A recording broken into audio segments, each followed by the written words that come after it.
हाँ जी, राम राम, राधे राधे, जय श्री कृष्ण। कैसे हो सभी साथी? आ जाओ। हाँ जी, सुनीता गुरुदेव जी नमस्कार, बिल्कुल नमस्कार, राधे राधे।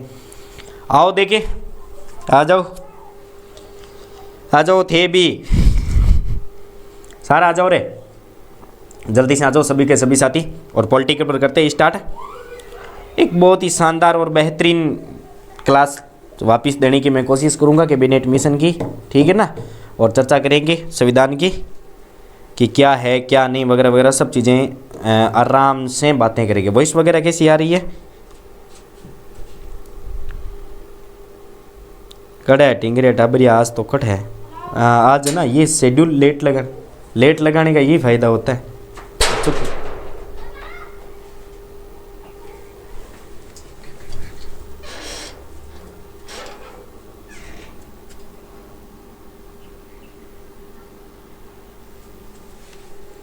आर कि देखेड़ो कौन गे टिंगर है।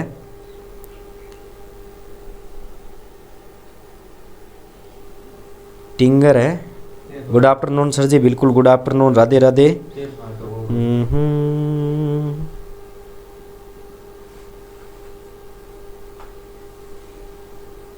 एक मिनट में भी शेयर कर देता हूँ।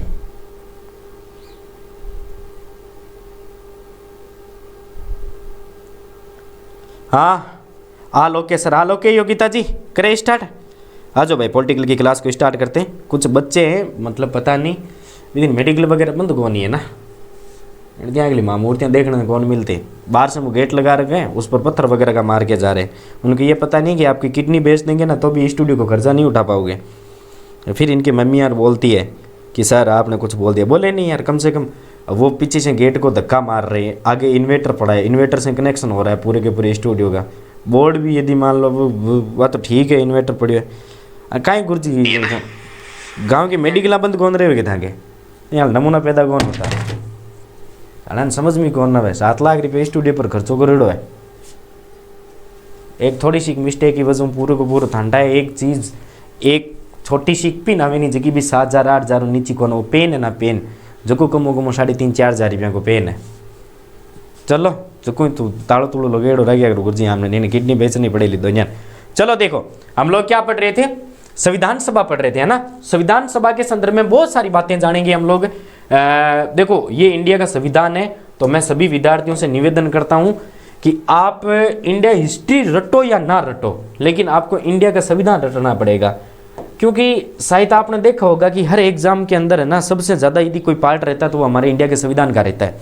और संविधान के अंदर भी बेटा सबसे ज़्यादा आपको जो चीज़ें पढ़नी है ना, मैं तो ऐसे समझ लो संविधान को आपको तो पूरा का पूरा याद ही करना है। लेकिन वर्तमान के अंदर 2-3 सालों में जहाँ से क्वेश्चन पूछे जाते हैं वो कौन सा है? आपके ये क्या बोलते हैं उसको, हाँ जैसे प्रधानमंत्री का, राज्यपाल का, राष्ट्रपति का, इनका निर्वाचन आयोग वगैरह है, यहाँ से बहुत सारी बातें पूछी जाती है।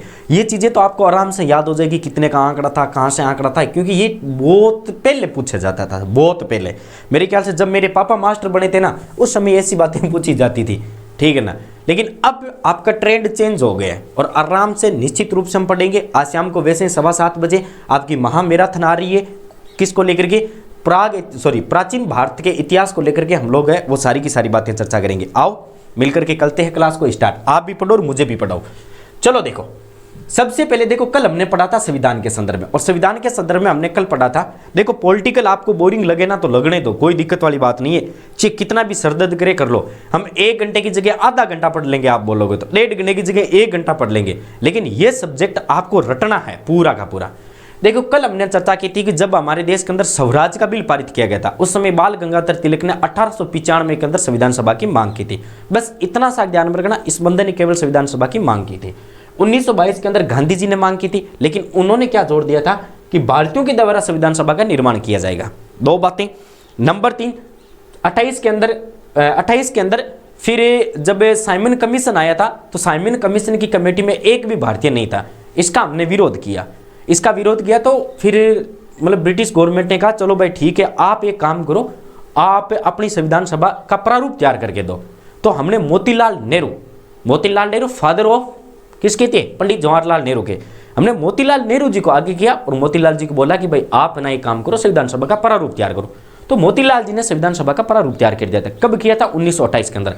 डेट 1895, 1895 के बाद 22, 22 के बाद 28, 6 जोड़ दो इसमें, मोतीलाल नेहरू। इतनी बात समझ में आ गई। फिर देखो 34 के अंदर वापिस 1934 के अंदर एम.एन. रॉय है वो संविधान सभा के लिए वापिस से आवाज उठाते हैं। एम.एन. रॉय ने वापिस पॉलिटिकल इंटरेस्ट के साथ पढ़ाते हैं। सर जी इंटरेस्ट के साथ पढ़ते हैं या फिर पढ़ाते हैं? पढ़ाते हैं क्या या पढ़ते हैं? हाँ चलो इंटरेस्ट के साथ पढ़ा करो। 1934 के अंदर एम.एन. रॉय आई। एम.एन. रॉय ने केवल यही कहा था संविधान सभा होनी चाहिए वापिस, जैसे कैसे 1895 के अंदर जैसे बाल गंगाधर तिलक कहते हैं। फिर देखो उस समय ये जो सबसे बड़ी पार्टी थी वो थी कांग्रेस पार्टी। कौन सी थी? कांग्रेस पार्टी। कांग्रेस पार्टी वालों ने कहा कि यार अपन को भी भाग लेना चाहिए, तो कांग्रेस पार्टी ने कहा संविधान सभा होनी चाहिए। यानी सबसे पहले संविधान सभा का किसी पार्टी ने यदि बीड़ा उठाया था कि भाई संविधान सभा होनी चाहिए, तो वो कौन सी पार्टी थी? कांग्रेस पार्टी थी। ध्यान में आ गई। 1934 के अंदर, सॉरी 1935 के अंदर। उसके बाद वापिस 1938 के अंदर जवाहरलाल नेहरू ने अध्यक्षता कर रही थी कांग्रेस के किसी अधिवेशन की। इस अधिवेशन के अंदर जवाहरलाल नेहरू ने कहा कि भाई संविधान सभा होनी चाहिए, एक बढ़िया बात है, लेकिन ये जो संविधान सभा होगी, इस संविधान सभा के अंदर जो सदस्य आएंगे उनका चुनाव कौन करेगा? तो महात्मा गांधी ने कहा चुनाव क्या करना है, हम लोग ही भेज जाएंगे। उन्होंने कहा ओ महाराज जी हम लोकतंत्र की बातें कर रहे हैं, ठीक है ना? तो बोले क्या करोगे? कि कुछ नहीं करना है, अपने देश की जो जनता है ना वो जनता प्रत्यक्ष रूप से चुनाव करेगी। महात्मा गांधी ने कहा ठीक है। फिर महात्मा गांधी ज़्यादा नहीं बोला करते थे उस समय, पंडित जवाहरलाल नेहरू के अंदर वो के साथ वो चुप ही रहा करते थे। तो 1935 के अंदर जवाहरलाल नेहरू ने कांग्रेस के प्रतिनिधि के तौर पर संविधान सभा की मांग की, और प्लस के अंदर उन्होंने कहा संविधान सभा का गठन भारतीय जनता करेगी, और वो भी कौन से? वयस्क मताधिकार के आधार पर। तो इतनी बातें आपको समझ में आई। उसके बाद अगस्त प्रस्ताव आया था 1940 के अंदर। फर्स्ट वर्ल्ड वॉर की बात है, सैनिक देने की बात की तो उन्होंने मना कर दिया। क्रिप्स मिशन आया था, लेकिन एक चीज ध्यान में रख लेना, ये जो क्रिप्स मिशन आया था ना, क्रिप्स मिशन के अंदर ये जो पंडित जवाहरलाल नेहरू की बात थी वयस्क मताधिकार के आधार पर, इस बात को अपना लिया गया था कि भाई वयस्क मताधिकार के आधार पर आपको दे दी जाएगी। लेकिन फिर भी हमने अगस्त क्रिप्स प्रस्ताव को भी ठुकरा दिया था। इसलिए ठुकराया था क्योंकि उन्होंने कहा था कि इसमें मुख्यतः भारतीय होंगे। मुख्यतः का मतलब क्या? वो भारत की जनता के द्वारा चुने जाएंगे या फिर अंग्रेजी सरकार के द्वारा चुने हुए वही होंगे? तो इसका कोई मतलब लेना देना नहीं था। क्या पता उन्होंने कहा कि मैं हूं ना हूं, मेरी जगह आप किसी को और को बैठा दो, लेकिन हमें तो अपनी चाहिए। गुड मॉर्निंग सर जी, बिल्कुल पूनम सैनी जी गुड मॉर्निंग। आज डीपी चेंज है पूनम सैनी की। लड़ाई युगी के था दुनिया के पूनम में, लड़ाई बड़ी युगी के ब्रेकअप हुई के योगिता और पूनम के हमेशा डिप्टी सेम लोग गोगो जी महाराज ने बिठा रखे है। चलो क्रिप्स मिशन प्रांतीय विधानमंडलों के द्वारा, हाँ सॉरी, इसके अंदर जो प्रांतीय विधानमंडल के द्वारा जो निर्वाचित सदस्य वही भाग लेंगे। क्रिप्स मिशन के अंदर इस बात को जिक्र किया गया था, सॉरी ध्यान में रख लेना। 1946 के अंदर जब इटली की सरकार बनी थी इंग्लैंड के अंदर, तब इटली ने घोषणा पत्र जारी किया था और कहा था सबको क्या कर दो, आजाद कर दो। ठीक है, सॉरी भारत को क्या कर दो, आजाद कर दो। और कैबिनेट मिशन के द्वारा हमारे संविधान सभा का निर्माण किया गया था। कैबिनेट मिशन के अंदर 3 व्यक्ति आए थे। कहीं आपके पास पेन वगैरह है तो नोट कर लेना इसमें, ठीक है। कैबिनेट मिशन के अंदर भारत के अंदर कितने व्यक्ति आए थे? मार्च 1946 के अंदर कैबिनेट मिशन आया था और इसमें 3 व्यक्ति आए थे। एक तो sir Pethick Lawrence, sir Pethick Lawrence. ये ना आप एक काम करो, ये जो पीडीएफ है ना इसका प्रिंट आउट करवा लेना। मैंने पीडीएफ डाल दी है, आप इनका प्रिंट आउट करवा लेना। और जब भी मैं क्लास लेता हूं तो पीडीएफ पास में रखना, और जो जो बातें मैं लिखवाता हूं तो करेक्शन करते रहना। इतना तो कष्ट उठा लो कम से कम, या स्प्रिंग बोर्ड के जो नोट्स है ना वो उठा करके लेके आ जाओ, बस वही है, सेम ही है। Sir Pethick Lawrence, sir Pethick Lawrence के बाद आए थे हमारे सर स्टेफन क्रिप्स, और क्रिप्स के बाद एवी अलेक्जेंडर, ध्यान में रखना। ये 3 व्यक्ति आए थे। देखो ये जो व्यक्ति है ना क्रिप्स, ये 1942 के अंदर क्या लेकर के आया था? क्रिप्स प्रस्ताव लेकर के आया था। कोई एग्जामिनर यदि पूछे तो आपसे ये पूछ सकता है कि जो कैबिनेट मिशन आया था उसमें जो 3 सदस्य आए थे उसमें से पहले भारत कौन आ चुका था? तो पहले भारत कौन आ चुका था? सर स्टेफन क्रिप्स, जो क्रिप्स प्रस्ताव लेकर के आए थे 1942 के अंदर। ये बात भी ध्यान रखनी है, ठीक है। इसकी अध्यक्षता किसने की थी? लॉरेंस साहब ने की थी, ध्यान में रख लेना। इसकी अध्यक्षता किसने की थी? लॉरेंस ने। अब किसी को ये याद नहीं होता है कि सर अध्यक्षता लॉरेंस ने की थी, ये बात हमें याद नहीं होती है। तो अपने यहाँ पर इंडिया मतलब राजस्थान और पंजाब के अंदर एक विलेन है, बहुत बड़ा गैंगस्टर है, कौन है? लॉरेंस बिश्नोई। यहाँ समझ लिया, लॉरेंस बिश्नोई सबको बाप पीर वास्ते अटे भी कहीं कर दी, अध्यक्षता धारण कर ली। तो ये चीज़ थोड़ा सा फैक्ट है वो याद रखिए। एक कौन आयो? एलेक्जेंडर आया था, एलेक्जेंडर, क्रिप्स और सर पेथिक्लोनस, ये तीन आए थे। तीनों आए और तीनों ने आकर के मार्च में आए थे। जुलाई और अगस्त के बीच के अंदर इन्होंने संविधान सभा के लिए चुनाव करवा दिया था। संविधान सभा का अप्रत्यक्ष रूप से निर्वाचन हुआ था, हालांकि हमने मांग प्रत्यक्ष रूप से की थी, अप्रत्यक्ष रूप से हुआ था, यह भी हमने पढ़ लिया था। निर्वाचन मंडल कौन सा था? प्रांतीय विधान मंडलों के निम्न सदस्य, ध्यान में रख लेना, यानी विधानसभा के जो हमारे जो एमएलए एमपी होते हैं ना, यही भाग लेंगे। विधान मंडल के, विधान परिषद के अंदर तो होते ही नहीं एमएलए एमपी, तो वो भाग कहां से लेंगे? तो विधान मंडलों के जो निम्न सदन के सदस्य है वही भाग लेंगे। उसके बाद निर्वाचन पद्धति कौन सी थी? तो निर्वाचन पद्धति जो थी आपकी थी अनुपातिक प्रतिनिधित्व पद्धति, एकल संक्रमणीय मत के द्वारा, जिसके द्वारा राष्ट्रपति का चुनाव किया जाता है, वही पद्धति ये थी। उसके बाद देखो, जब कैबिनेट मिशन भारत आया था उसने कितने का आंकड़ा चुना? 389 का आंकड़ा चुना। कल हमने पढ़ा था 296 का आंकड़ा हमने अंग्रेजी प्रांत से लिया था और 93 का आंकड़ा हमने रियासत से लिया था। उस समय अंग्रेजी ब्रिटिश भारत है वो कितने भागों में डिवाइड था? 2 भागों में डिवाइड था। एक तरफ प्रांत आ जाएंगे यानी स्टेट, और एक तरफ केंद्र शासित प्रदेश। प्रांतों की संख्या, प्रांतों से हमने 292 सदस्य लिए, और यहां से दिल्ली, अजमेर, कुर्ग और बलूचिस्तान से हमने कितने सदस्य लिए थे? 4 सदस्य लिए थे। इधर हमने देशी रियासतों से मनोनीत सदस्य कितने थे? 93 थे। Kind of information, British Bharat से जितने भी सदस्य थे सारे के सारे निर्वाचित थे, और इधर ये जो आपके रियासतें थी और रियासतों से कौन से थे? मनोनीत थे। अब मुझे अपनी नाक पर अंगुली रख करके बताओ, आपको समझ में आया नहीं आया? जल्दी से बताओ। नाक पर अंगुली रख, झूठ मत बोलिए, नहीं नाक कट जा लो, फिर कोई लेर कौन जा लो, मेरा बढ़ती यहीं फिरो ली टाबरू, ते भी ध्यान रखिए, झूठ बोल दिया ना तो फिर फिरो ला यहीं, फिर को बोला गुरुजी लुल्ली लंगड़ी आंधी की भी वो एक जिंदगी के मान घाली एक लुगई ले आ दियो। ये बात झूठ कौन बोलना है, समझ में आएगी? हाँ, दिशा जी सेकंड ग्रेड की तैयारी कर रहे हैं, बहुत बहुत धन्यवाद आपको, ये हमसे बड़े हैं। समझ में आया नहीं आया जल्दी से बता दो। अरे कमेंट करके इतना तो बता सकते हो ना कि हाँ सर समझ में आया है। 10 जने लाइव चल रहे हो। मैं जेट को नहीं, स्प्रिंग बोर्ड के नोट्स निकाल लिए योगिता जी, यही स्प्रिंग बोर्ड के नोट्स है। मैं बार बार आपको यही की तो बात बोल रहा हूँ, ये स्प्रिंग बोर्ड के नोट्स है, ठीक है? कमेंट कर दिया करो, मैं था कि जेट को नहीं लगूँ। लगभग तो अंपा किसी का क्लास में मैं छोटा हूँ, 27 साल उम्र पार करी, 28 साल चाल है, 10-12 दिन हुए 28 साल की उम्र के मान, तो मैं आपका जेठ नहीं लगता हूँ। इसलिए आप बेफिक्र होकर के आप क्लास के अंदर कोई भी बातें पूछो, ठीक है ना, नो टेंशन के साथ। यदि मुझे जो आ रही है वो मैं बताने की कोशिश करूँ, और जो बातें मुझे नहीं आ रही तो मैं अगली क्लास के अंदर वो कन्फर्म रूप से बताने की कोशिश करूँगा। कैसे भी करो, आप तक आपको कहीं जाने की जरूरत नहीं है। आगे चले, नेक्स्ट आ जाओ। देखो, अब एक बहुत बड़ा सवाल आता है कि सर ये जो 389 का आंकड़ा था वो हमने कहाँ से सुना था? हमने कल भी बात की थी, हम रात और दिन प्रगति कर रहे, ठीक है ना। अभी क्लास के अंदर मैंने डायलॉग मारा था, मेडिक्लेम वगैरह बंद थी। अभी हमने मतलब उस समय 40 करोड़ की जनसंख्या थी, अभी वर्तमान के अंदर 150 करोड़ है, ये भी 157 करोड़ है, ये भी ध्यान में रख लेना। तो ये जो 40 करोड़ की जनसंख्या है ना, 40 करोड़ की जनसंख्या यानी 10 लाख लोगों पर एक प्रतिनिधि चुना जाएगा, इसलिए लगभग 40 करोड़ थी, तो लगभग आंकड़ा कितना आया था? 389 का आंकड़ा आया था। ये चीज भी आप थोड़ी सी ध्यान में रख लेना। आ गया समझ में सर, बहुत बहुत धन्यवाद दिशा जी। हाँ, सेकंड ग्रेड में तो शायद आपके पॉलिटिकल है, मैंने करवाई है सेकंड ग्रेड के अंदर पॉलिटिकल, बहुत क्वेश्चन आंसर करवाए थे। पॉलिटिकल जियोग्राफी मैंने इंडिया जी के बहुत पढ़ाया है। प्रति 10 लाख जनसंख्या पर एक प्रतिनिधि भाग लेगा। अब देखो, मुसलमानों, एक तो देखो मुस्लिम और एक जो सिख थे, सिखों के अंदर अनुपातिक ये सीटें दी गई थी, अनुपात के आधार पर, ठीक है, अनुपातिक प्रतिनिधित्व दिया गया था। मुसलमानों के लिए 78 सीटें आरक्षित हुई थी, लेकिन अंत में जाकर के वो उनको केवल 33 सीटें मिलती है। 3 व्यक्ति थे वो भी कांग्रेस में चले गए थे। किस में चले गए थे? कांग्रेस में, ठीक है ना।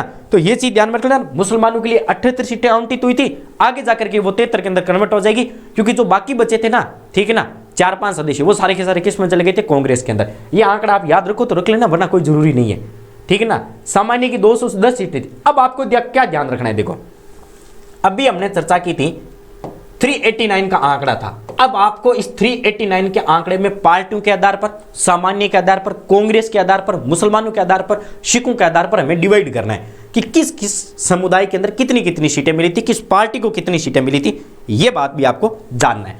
तो सबसे पहले तो देखो, कांग्रेस के 208 सदस्य निर्वाचित हुए थे। कितने में थे? 208 है, तो 389 में से 208 निकाल दो। अब आपको यदि पूछा जाए कि संविधान सभा के अंदर सबसे ज्यादा सदस्य कौन से थे, तो भाई जी कांग्रेस के ही होंगे। 208 सीटें कांग्रेस वालों के लिए निर्वाचित हुई थी, और अभी राजस्थान के अंदर सुपड़ा पास हुआ है कांग्रेस का। और अब यदि मान लो वो योगी बाबा के चेले आगे ना, बालक नाथ जी, कसम से राजस्थान को सुधार देंगे, इतनी हमारी गारंटी है। वो बने नहीं, उससे पहले ही बोल रहे हैं भाग जाना। उसके बाद मुस्लिम लीग के 73 सदस्य निर्वाचित हुए थे। अब आपको आंकड़ा कैसे पूछा जाएगा? संविधान सभा के अंदर 73 का आंकड़ा कौन सा है? तो 73 का आंकड़ा मुस्लिम लीग का है। 208 का आंकड़ा कौन सा है? 208 का आंकड़ा कांग्रेस का है। आगे चले, ठीक है। प्रमिला देवी जी, आओ देवी जी। मुसलमानों तथा सिखों के लिए आरक्षित सीटों का भी, आरक्षित सीटें पर भी कांग्रेस के 3-3 सदस्य निर्वाचित हुए थे। ये लो, अभी हमने चर्चा की थी ना भाई, मुसलमानों के लिए जो सिखों के लिए जो सीटें आरक्षित की गई थी, उसमें भी 3-3 सदस्य कौन से आ गए थे? आपके कांग्रेस के आ गए थे। तो कहने का मतलब है उसमें भी कांग्रेस का पलड़ा थोड़ा सा भारी था। संविधान सभा में 15 महिलाएं थी। आंकड़ा पूछा जाता है, फैक्ट रटने योग्य। संविधान सभा में महिलाओं की संख्या कितनी थी? ठीक है, तो संविधान सभा के अंदर महिलाओं की संख्या कितनी थी? 15 थी। और जो आज नए आए, कृपया चैनल को सब्सक्राइब कर देना। एक बात मैं ये सोच रहा था कि जैसे हम लोग बढ़ रहे हैं ना, कसम से मुझे इतनी खुशी हो रही है पढ़ाने के लिए। मतलब निरंतर जितना मैं सोचता नहीं हूं ना, आप उससे ज़्यादा मुझे सहयोग दे रहे हो, ठीक है ना। प्रॉमिस, उससे ज़्यादा सहयोग दे रहे हो। आप सभी का बहुत बहुत आभार मुझे खड़ा करने के लिए। और मैं प्रॉमिस करता हूँ 2025 से पहले मैं इस यूट्यूब से नहीं लूँगा, चाहे मुझे कितना का भी ऑफर आए। 1,15,000 का ऑफर आ गया था, मैंने कल भी ठुकरा दिया, सर अपन तो नहीं आने वाले कोचिंग के अंदर, ठीक है। और जहाँ मैं छोड़ के आया था वहाँ से भी थोड़ा बहुत मुझे सूचना मिल रही है, लेकिन कहीं नहीं जाने वाला। अपना यहीं पढ़ेंगे आराम से, आप भी जॉब लगो और मैं भी जॉब लगूंगा। तो डरने की कोई बात नहीं है। एक्सपीरियंस की यदि बात करो तो मुझे लगभग 7 साल हो गए पढ़ाते हुए। जिनको मैं पसंद आ रहा हूँ, कृपया वो मेरे साथ जुड़े रहे। आप भी जॉब लगो और मैं भी। फालतू में आपको 10-10, 15-15 हज़ार रुपये कहीं खर्च करने की जरूरत नहीं है। जीके के लिए आपका प्यारा भाई संदीप सर हाजिर है आपके लिए। गांधी जी और मोहम्मद अली जिन्ना ने संविधान सभा का बहिष्कार किया था। किसका बहिष्कार किया था? संविधान सभा का। आपको पूछा जाए ना कि निम्न में से किस पार्टी ने संविधान सभा का बहिष्कार किया था, पार्टी आ जाए तो कौन सी आ जाएगी? मोहम्मद अली जिन्ना, ठीक है ना। मोहम्मद अली जिन्ना साहब किस पार्टी के थे? मुस्लिम लीग के थे। तो एक तरफ ये बहिष्कार करेंगे। महात्मा गांधी तो आपको पता है वैसे ही लुगाइयों वाली आदत थी इनको, इनकी बात यदि कोई ना माने ना, नाम बता देंगे पूनम सैनी जी, नाम अभी बता देंगे, सरोजिनी नायडू वगैरह थी, सबका नाम बता दूंगा मैं, टेंशन मत लो। तो गांधी जी को पूरी की पूरी लेडीज वाली बीमारी थी। आप घर के अंदर देखते होंगे आपकी भाभीयों को, भाई यदि उनका कहना ना माने तो ना शांति से वो खाना खाए ना और खिलाने दे। इस बंदे ने बहुत ज़्यादा भूख हड़ताल की थी, इसकी कोई बात ना माने भूख हड़ताल पर बैठता था। तो इसने भी कहा था कि नहीं यार, मुझे ये संविधान सभा नहीं चाहिए। इसके पीछे रीजन था, मुस्लिम लीग बार बार अलग देश के लिए, नहीं पाकिस्तान के लिए मांग कर रही थी कि भाई हम लोगों को आप एक अलग देश दे दो पाकिस्तान, हम आपके साथ नहीं रहना चाहते। तो महात्मा गांधी समर्थक थे, महात्मा गांधी ने कहा ठीक है यार पाकिस्तान दे दो। लेकिन इस समय जब संविधान सभा का गठन किया गया था तब पंडित जवाहरलाल नेहरू, डॉक्टर भीमराव अंबेडकर, जो बाकी लोग थे, उन्होंने मना कर दिया था पाकिस्तान का विभाजन नहीं होगा। हालांकि कैबिनेट मिशन ने भी कह दिया था भाई पाकिस्तान का कोई अलग से विभाजन नहीं होगा, पाकिस्तान को जितने भी मुस्लिम हैं उन सबको भारत के अंदर रहना पड़ेगा। 1946 तक, कब तक है? 1946 तक तो ये बात चली थी। लेकिन फिर अचानक से एक दौर आया, सब लोगों ने कहा, फिर अंबेडकर साहब ने भी कहा था कि भाई टाइम से इनको विभाजन कर दो वरना ये भारत के प्रत्येक कोने के अंदर पाकिस्तान बना देंगे। फिर लोगों ने कहा यार नहीं, सांप्रदायिक दंगे हो गए, इसलिए आप एक काम करो, इन सबको अलग दे दो। हाँ जी नीरू जी, बिल्कुल गुड आफ्टरनून सर, बिल्कुल गुड आफ्टरनून नीरू जी। तो ये बात थोड़ी सी ध्यान में रखना है। जयप्रकाश नारायण और तेज बहादुर सप्रू ने संविधान सभा से त्याग पत्र दे दिया था। कुछ ऐसा रीजन हो गया था।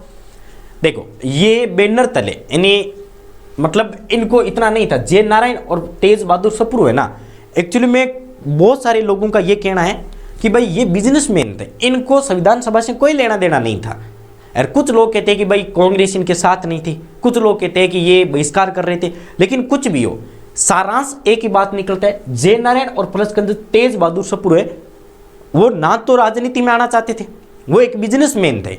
आज भी जैसे आप टाटा और अंबानी का आपने नाम सुना है बार बार, जो मेरे प्रिय प्रधानमंत्री, भावी प्रधानमंत्री पप्पू जी है, वो कहते हैं ना अंबानी ने इसको खरीद लिया, अंबानी ने वो कर लिया, अडानी ने वो कर लिया, फलाने ने वो कर लिया, ढिंगड़ ने वो कर लिया। उनको सरकार से कोई मतलब नहीं है, लेकिन वो सरकार के अंदर एक बहुत बड़ी राशि जमा करवाते हैं उनकी वजह से हमारे देश की आर्थिक स्थिति सुधर रही है। वैसे ही ये थे जयनारायण और तेज बहादुर सप्रू। तो इन्होंने कहा यार अपने को राजनीति में नहीं पढ़ना, और इन्होंने संविधान सभा से क्या दे दिया था, त्याग पत्र दे दिया था। ये बातें छोड़ दो जयपुर वेपुर वाली, ठीक है ना। अब जैसे ही संविधान सभा का निर्वाचन हुआ, 389 का आंकड़ा चुना गया और 73 का आंकड़ा मुस्लिम लीग के लिए चुना गया था। निर्वाचन होते ही मुस्लिम लीग की पूरी पार्टी ने, पूरी पार्टी तो मैं नहीं कह सकता, लेकिन मुस्लिम लीग के कुछ सदस्यों ने, या मुस्लिम लीग की पार्टी थी मुस्लिम लीग, इसने संविधान सभा का बहिष्कार कर दिया कि हम लोग तो किसी भी प्रकार से संविधान सभा में भाग नहीं लेंगे। फिर एक बैठक आती है, संविधान सभा का गठन हो गया। संविधान सभा का गठन होने के बाद हमने संविधान सभा की पहली बैठक करवाई थी। हालांकि मैंने यहाँ पर बहुत सारी बातें छोड़ रखी है, वो सब की सब बातें हम कहाँ पढ़ेंगे, जब हम आधुनिक भारत का इतिहास पढ़ेंगे। आधुनिक भारत के इतिहास के अंतर्गत हम पढ़ेंगे फैक्ट, कौन से एक्ट वगैरह पढ़ेंगे ना, उस समय मैं आपको बताऊंगा।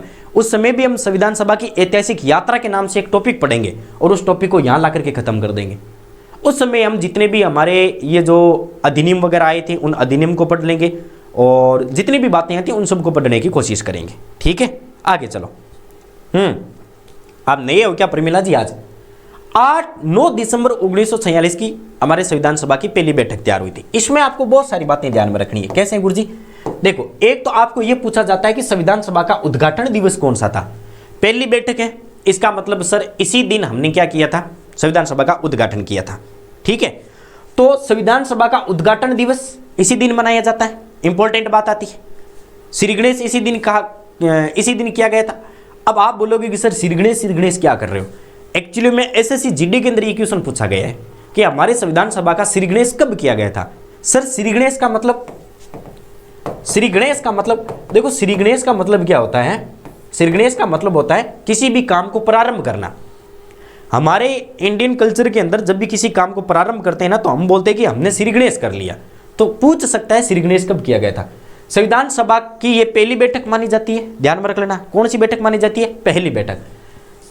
डॉक्टर सिन्हा को अस्थायी अध्यक्ष बनाया गया था। इसके पीछे प्रमुख रीजन क्या था? देखो, 8 दिसंबर 1946 से पहले तो हमने संविधान सभा का बेसिक स्ट्रक्चर तैयार किया था। संविधान सभा का बेसिक स्ट्रक्चर, कौन कौन भाग लेंगे, पूरी की पूरी सीटें आवंटित की गई थी, कहां कहां से कौन भाग लेंगे। जैसे डॉक्टर भीमराव अंबेडकर है, ठीक है ना, वो चुनाव जिस क्षेत्र से उन्होंने लड़ा था वो उस क्षेत्र से हार गए थे।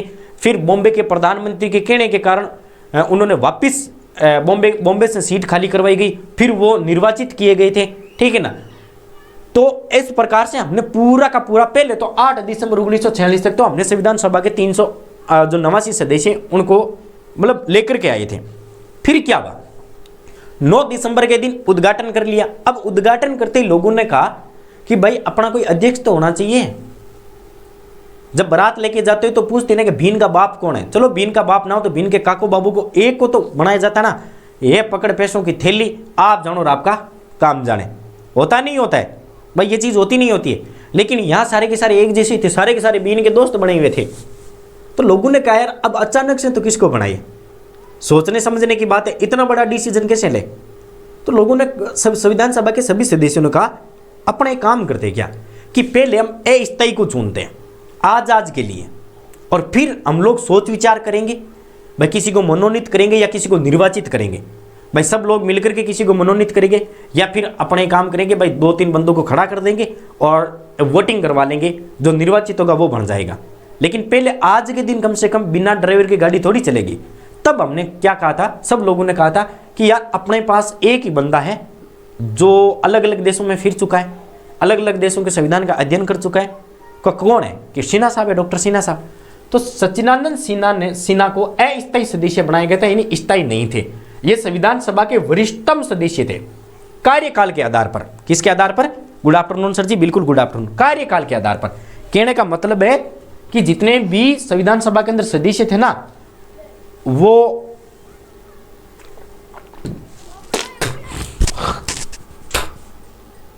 उन सबसे ज्यादा एक्सपीरियंस इनके पास था। वहां 19 देख, मेरी ना हिंदी पे इंग्लिश में मत जाने की कोशिश कर। अरे कहीं मैं 19 बोलना तो अब कहीं जी काट सके दिमाग है नीरू, ये कहीं करे तू सफाई। तो कार्यकाल के आधार पर ये थोड़े से एक वरिष्ठतम सदस्य थे, सबसे बुजुर्ग इंसान नहीं थे, वरिष्ठतम थे। तो उन्होंने कहा ठीक है यार इनको ही बना दो। तो पहले दिन की आपको बातें याद हुई नहीं हुई। 9 दिसंबर को प्रथम बैठक हुई थी। सेना को अस्थायी अध्यक्ष चुना गया था, वरिष्ठ व्यक्ति थे इसलिए इनको अस्थायी सदस्य चुना गया था। अब आती है संविधान सभा की दूसरी बैठक। हालांकि इसको इतिहास में दूसरी बैठक कहा जाता है, लेकिन दूसरी बैठक हमने 10 दिसंबर को भी अपनाई थी।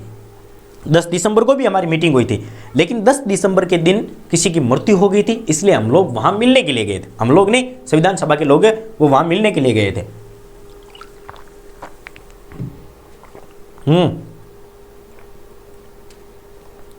ठीक है ना। तो इस बात को थोड़ा सा ध्यान में रखना ना, संविधान सभा का क्या सिस्टम है क्या नहीं है। 11 दिसंबर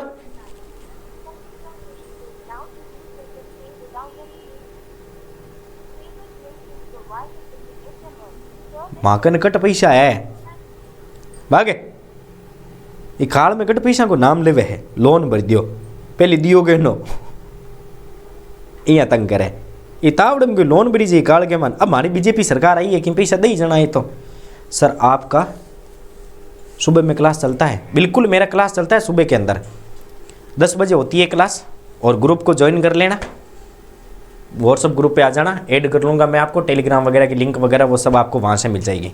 आगे चले, संविधान सभा की दूसरी बैठक 11 दिसंबर 1946 को। अब 2 जोड़ दो, केवल 3 बैठकें याद करनी, 9 में 2 जोड़ोगे 11 आ जाएगा, 11 में 2 जोड़ोगे 13 आ जाएगा। तो 11 दिसंबर को दूसरी बैठक हुई थी। अब दूसरी बैठक हुई तो लोगों ने कहा कि यार पहले हम लोग एक काम करते हैं कि सबसे पहले तो संविधान सभा का स्थायी सदस्य बनाते हैं। तो हमने संविधान सभा का स्थायी सदस्य बनाए, और स्थायी सदस्य किन को बनाया गया था, ठीक है ना।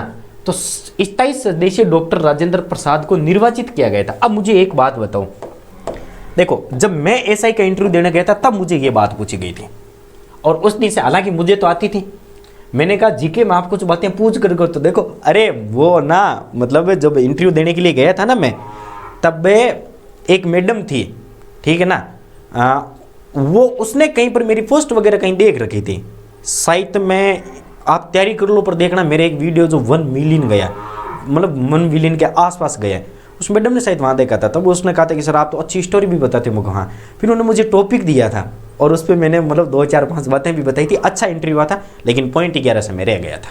कुछ भी हो, आरक्षण नहीं मिला वरना मैं लग जाता। तो डॉक्टर राजेंद्र प्रसाद को निर्वाचित किया गया था, ये बात मेरे से भी पूछी गई थी। और जब आप आरएस के एसआई मतलब ये एग्जाम दोगे ना मेंस के, तब आपसे ये बातें पूछी जाती है। निर्वाचित का मतलब क्या सर? हालांकि डॉक्टर राजेंद्र प्रसाद को ऐसे ही मनोनीत भी कर सकते थे, नहीं, संविधान सभा के अंदर बाकायदे 2-3 बंदों के नाम आए थे और कहा था कि जो भी बनना चाहता है वो आकर के इसमें मतलब अपना फॉर्म वगैरह भर दो। इन्होंने पर्चा भरा था और सबसे ज्यादा वोट हमारे राजेंद्र प्रसाद जी को मिले थे, और राजेंद्र प्रसाद जी 11 दिसंबर 1946 को संविधान सभा के स्थायी अध्यक्ष बन गए थे। अब ये अध्यक्ष के रूप में क्या करेंगे, काम करेंगे। पॉइंट बात है, ध्यान में रख लेना, ठीक है। आगे आ जाओ। एच.सी. मुखर्जी को क्या बनाया गया था, उपाध्यक्ष नियुक्त किया गया था। याद करो तो कर लेना, वरना कोई बात नहीं है, ये नहीं पूछा जाता है, लेकिन आप यदि मान लो पढ़ाते हो कहीं भी आपको पूछ ले तो इतनी बातें याद कर लेना। बी.एन. राव को संविधान सभा का, बेनेगल नरसिंह राव सिन्हा, बी.एन. राव को क्या किया गया था, संविधान सभा का सलाहकार नियुक्त किया गया था। देखो जब बी.एन. राव को पूछा गया था कि भाई आपको कहीं से कोई सीट वगैरह दिलाए या फिर आप संविधान सभा के अंदर कुछ पद वगैरह ले लो, हालांकि जब सदस्य के बारे में अध्यक्ष के रूप में जब बात आई थी तब क्या कहा था, बी.एन. राव को बोला गया था। बी.एन. राव ने कहा कि देखो भाई सीधी सी बात है, अपने संत आदमी, ठीक है ना, और राजनीति में मुझे पढ़ना नहीं, लेकिन मैं आप सबसे ज़्यादा एक्सपीरियंस मेरे पास है। बी.एन. राव बहुत शानदार थे, इन्होंने अधिकांश देशों के संविधान का ये निर्माण करके आ चुके थे, बहुत सारे देशों का। तब संविधान सभा के लोगों ने कहा नहीं यार, आपके बिना तो हमारे यहाँ पर खाला खाला सा के नहीं महसूस नहीं होगा, खाली खाली से रहेगा। क्योंकि यार सीधी सी बात है, इतना एक्सपीरियंशियल इंसान यदि संविधान सभा में भाग ना ले, और जब बात अपने देश की आ जाए, इन्होंने कहा देखो बात है ऐसी, मुझे ना तो कोई पद चाहिए, ना मुझे कोई खर्चा चाहिए, ना मुझे कोई पेमेंट चाहिए, ना मुझे कोई पगार चाहिए, बस मैं संविधान सभा का सलाहकार हूँ, आपको कुछ भी जरूरत हो तुरंत मुझे कॉल करना, मैं एक्टिव रहूंगा। और इन्होंने बहुत शानदार संविधान सभा के अंदर अपना योगदान निभाया था। एकमात्र संविधान सभा के ऐसे सदस्य जिन्होंने निःशुल्क काम किया था। कौन सा काम किया था, निःशुल्क। हालांकि वो जो संविधान सभा का जो रिटर्न का काम करते हैं ना, लिखने का काम, वो भी फ्री काम करते हैं, लेकिन जो संविधान निर्माण की यदि बात आती है तो इन्होंने अपना पूरा का पूरा योगदान दिया था, वो भी बिल्कुल एकदम निःशुल्क दिया था। इन्होंने संविधान का पहला प्रारूप तैयार किया था। देखो हमने जब प्रारूप समिति के बारे में पढ़ा था कि जब साइमन कमीशन भारत आया था तब मोतीलाल नेहरू ने कब किया था, 1928 के अंदर।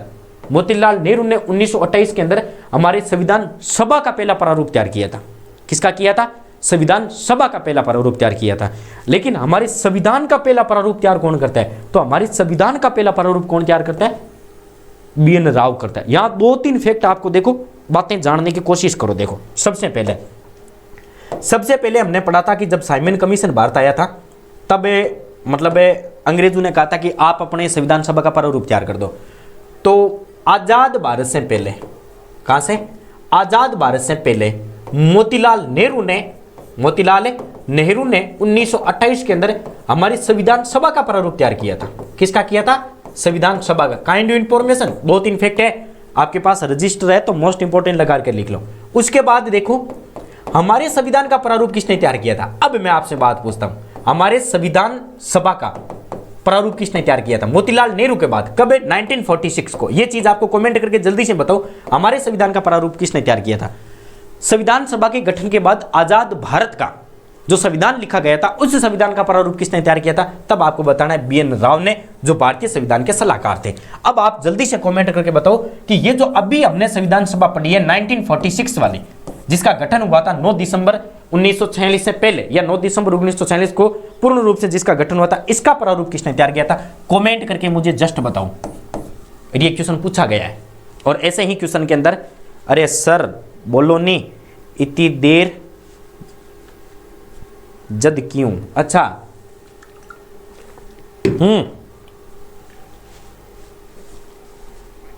बताओ, देखिए जल्दी से बताओ, जो अभी हमने संविधान सभा पढ़ी है उसका गठन किसने किया था?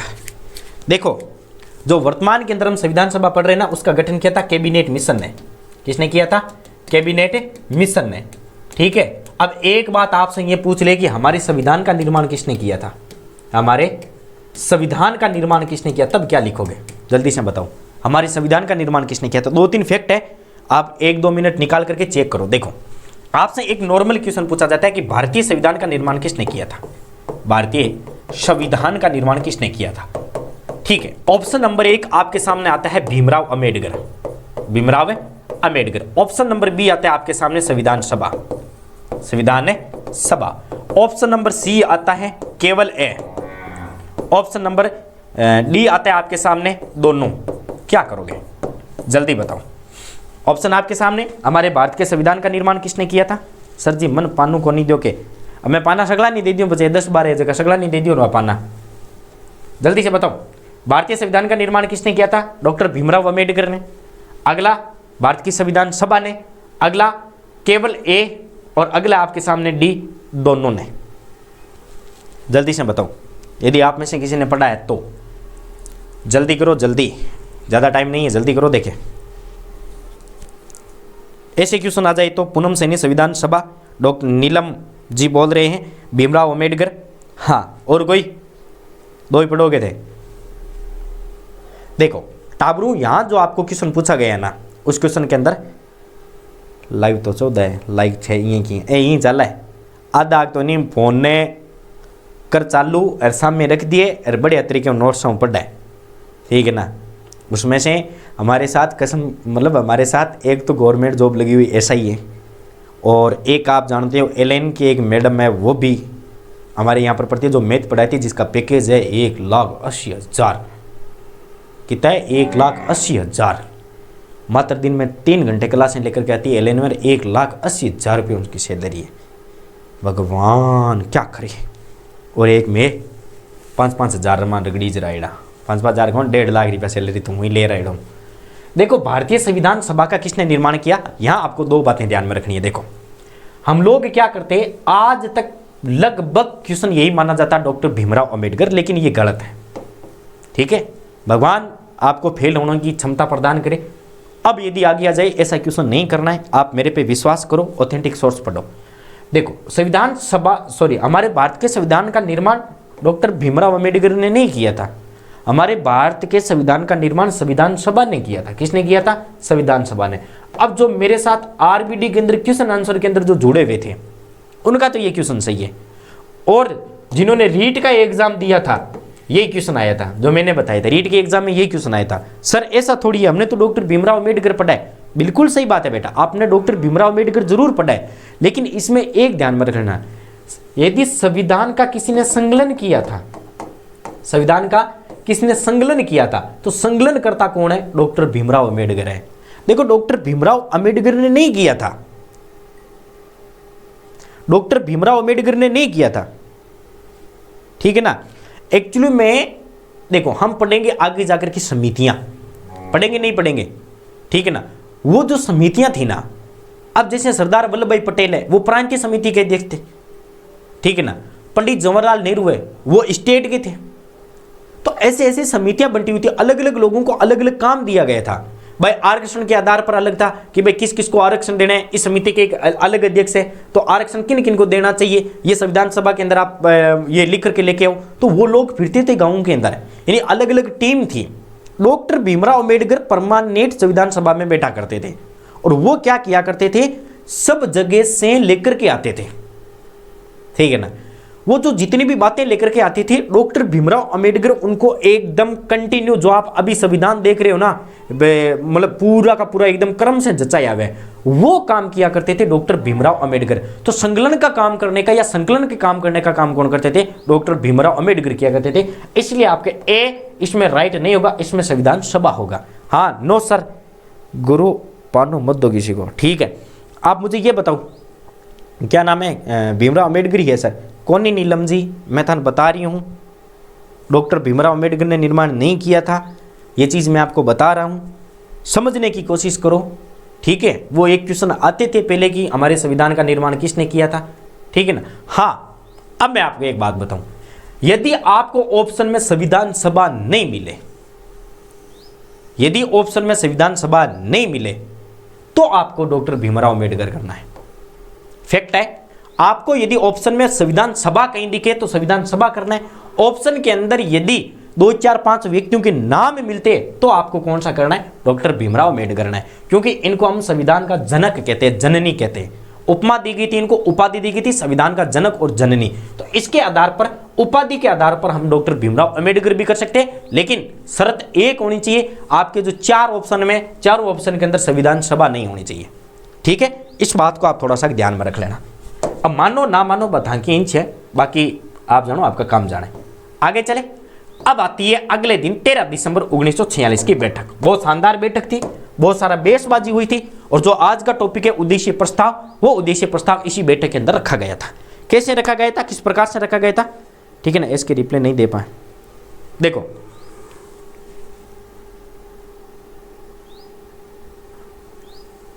ओके सर, ठीक है। तो पूनम सैनी जी थोड़ा ये चीज ध्यान में रख लेना, बाकी आप मानो ना मानो आपकी इंच है, लेकिन मैं तो एक ही कहता हूं, यदि संविधान सभा ऑप्शन में आ जाए तो संविधान सभा कर देना, आपका नंबर नहीं काटा जाएगा।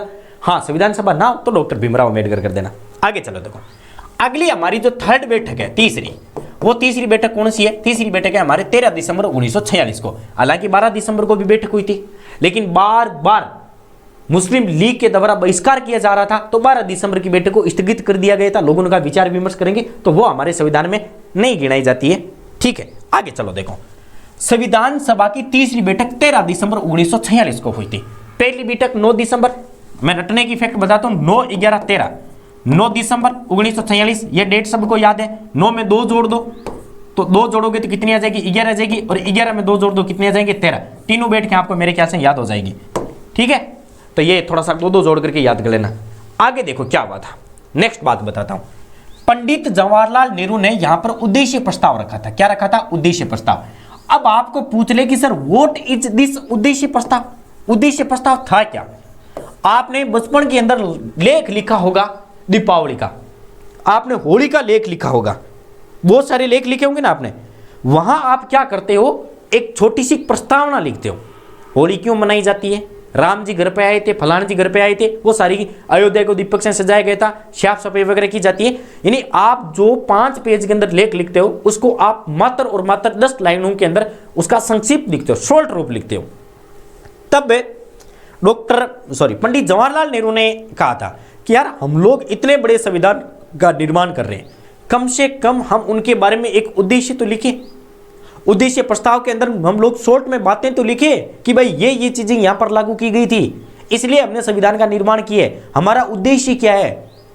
आप पढ़ाई कर रहे हो, आपका उद्देश्य क्या है, आप पढ़ाई कर रहे हो, आपका उद्देश्य क्या है। तो वो उद्देश्य लिखने के लिए संविधान सभा के अंदर उद्देश्य प्रस्ताव रखा गया था 13 दिसंबर 1946 को। अब बहुत बड़ी बात आती है, हालांकि इसको 13 दिसंबर 1946 को अपनाया नहीं गया था, इसको जनवरी 1947 में अपनाया गया था। इसके पीछे भी बहुत बड़ा फैक्ट आता है, लेकिन यहां आप थोड़ी सीखे, ठीक है। अब यहां पर भी आप थोड़ी सी बातें ध्यान में रख लेना। उद्देश्य प्रस्ताव संविधान सभा की मार्गदर्शिका है। क्या है? मार्गदर्शिका। अब मार्गदर्शिका आप जानते हो, अपने संविधान के बारे में मेन जो बात है वो उद्देश्य प्रस्ताव में रखी गई थी। अभी नहीं सर, तो हमने तो उद्देश्य प्रस्ताव को भी संविधान में पढ़ा ही नहीं।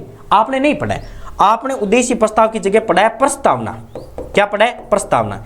एक बार क्वेश्चन पूछा गया था कि निम्न में से प्रस्तावना का आधार कौन सा है, प्रस्तावना का आधार कौन सा है, तब आपको बेटा ध्यान में रखना है जो हमारे संविधान सभा की प्रस्तावना है, प्रस्तावना यहीं से ली गई है। उद्देश्य प्रस्ताव का नाम बदल करके क्या रख दिया गया था? प्रस्तावना रख दिया था। क्या रख दिया था? प्रस्तावना। सर जी वो तो दीपावली पर लिखते, क्या लिखते?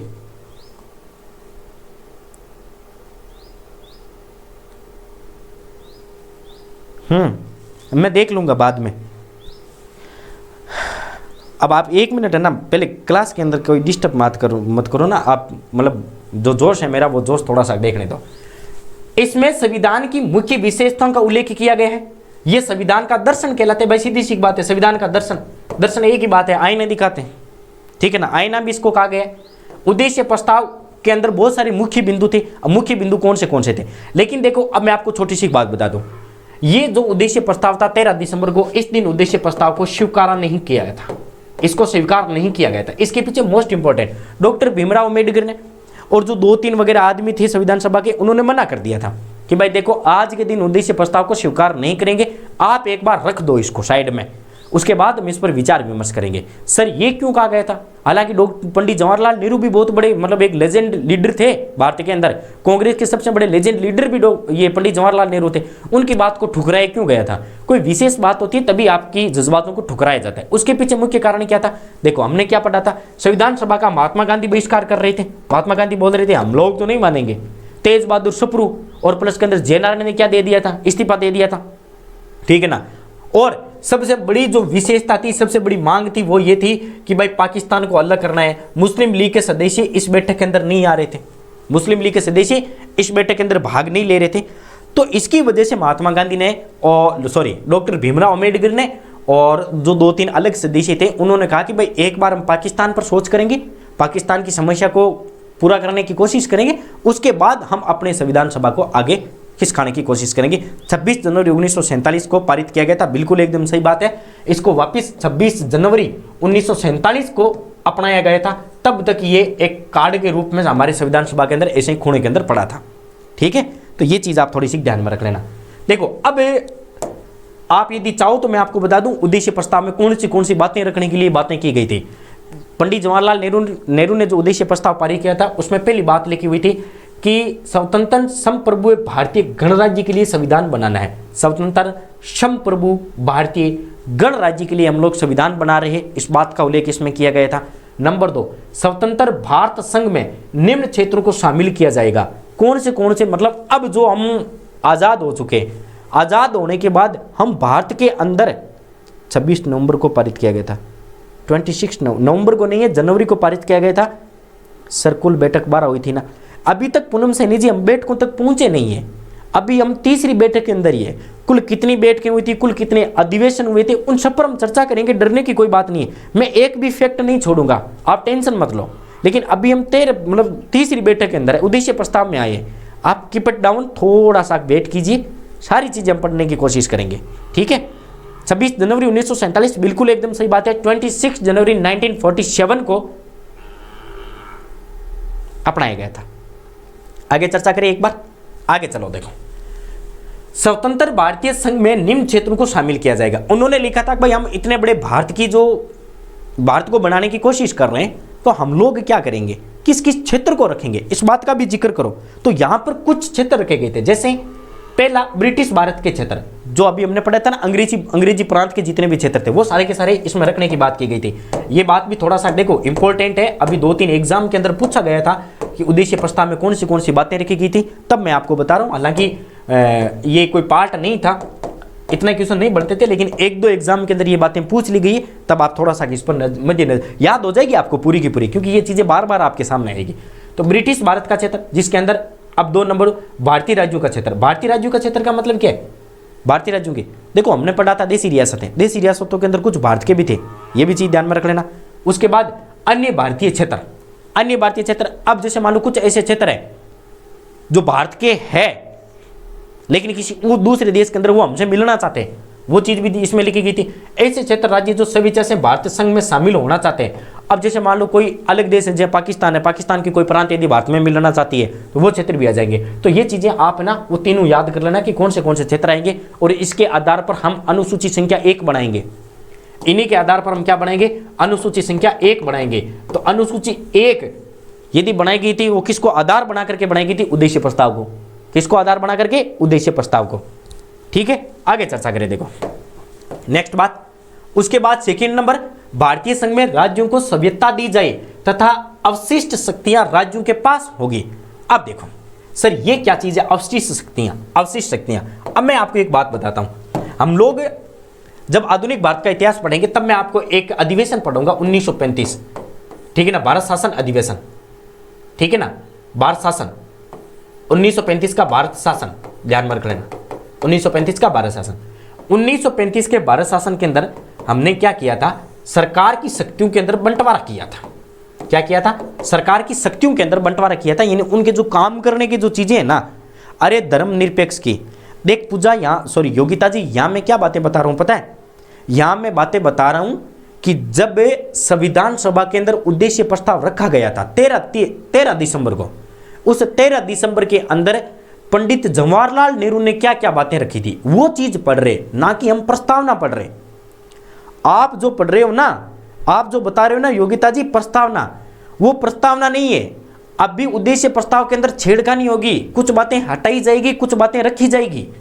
आप संविधान की प्रस्तावना पर सोच रहे हो, हम संविधान की प्रस्तावना नहीं पढ़ रहे, हम पढ़ रहे हैं कि ये प्रस्तावना का रूप जब उद्देश्य प्रस्ताव था, यानी जिस दिन इसमें रखा गया था संविधान सभा के अंदर, उस दिन उसमें कौन सी बातें रखी गई थी।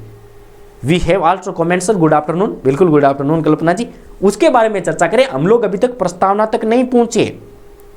धर्मनिरपेक्ष ये बातें हम प्रस्तावना में पढ़ेंगे, दिक्कत वाली बात नहीं है। योगिता जी थोड़ी सी समझने की कोशिश करो, ठीक है।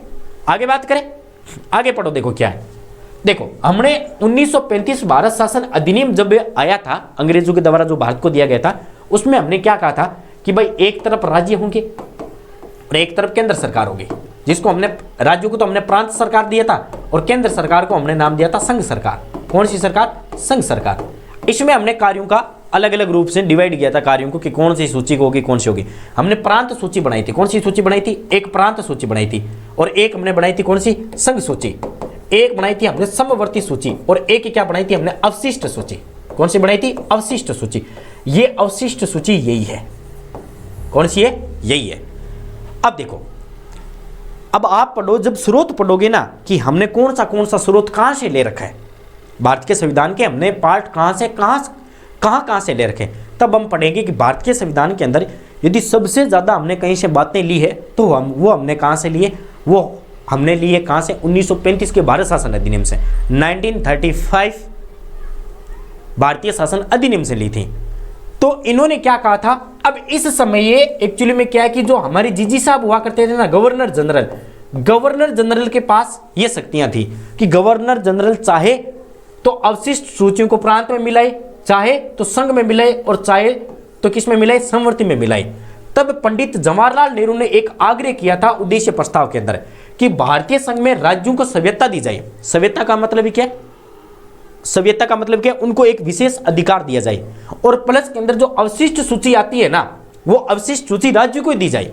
यहां अवशिष्ट सूची का मतलब है वो बातें, वो विषय जो ना तो प्रांत के अंदर है, सॉरी, और ना संघ के अंदर है, और ना समवर्ती सूची में। कोई नया विषय यदि आपके सामने आ जाए, उस पर कौन विचार विमर्श करेगा? तो उस पर विचार विमर्श गवर्नर जनरल करेगा। तब उद्देश्य प्रस्ताव में पंडित जवाहरलाल नेहरू ने कहा था ऐसा नहीं होना चाहिए, गवर्नर जनरल मतलब या तो राष्ट्रपति या प्रधानमंत्री इनमें से एक करेगा, ऐसा नहीं होना चाहिए। अपन लोग क्या करेंगे, हम लोग राज्यों को देंगे ये अवशिष्ट सूची। तो अवशिष्ट सूची को इसमें रखने की बात की गई थी। आगे चर्चा करें। नेक्स्ट क्वेश्चन, मैं कहता हूं जिंदगी के अंदर आप याद रखोगे, यदि जो मजेदार तरीके से पॉलिटी पढ़ रहे हैं ना वो याद रखा कि नहीं वास्तव सर अपने आप तो बड़ा ही नहीं कर रहा हूं मैं, लेकिन मेरे ख्याल से मैं अपना 100% देने की कोशिश कर रहा हूं। आप याद करोगे जो जो क्वेश्चन मैं बता रहा हूं वो क्वेश्चन आपको एग्जाम की पेपर शीट में मिलेंगे, गारंटी है मेरी, गारंटी है मेरी, ठीक है ना। इतिहास उठा करके देख लेना क्वेश्चन कैसे पूछे जाते हैं। 4 नंबर देखो, 4 नंबर संप्रभुता शासन की जो समस्त शक्तियां वो जनता में ली जाएगी। देखो एक्चुअली में क्या हुआ था, यहां एक बहुत बड़ी बात आती है।